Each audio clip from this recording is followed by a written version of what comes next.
Basically life is all about uncertainty. আমরা আগে থেকে কখনোই অনুমান করতে পারি না যে আমাদের সামনে কি হবে। আর আমাদের জীবনের অনেকটা সময় কেটে যায় আমাদের পেছনে কি হয়েছে সেটা নিয়ে চিন্তা করতে গিয়ে। আসলে জীবনটা খুবই ছোট।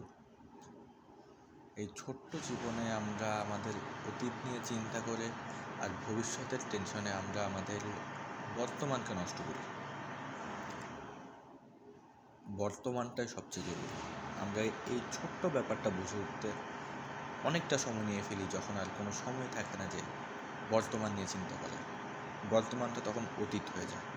তাই বর্তমানটা যখন আসে তখন বর্তমানটা নিয়ে চিন্তা করো, বর্তমানটা এনজয় করো, বর্তমানটা কাজে লাগাও, অতীত বা ভবিষ্যৎ না।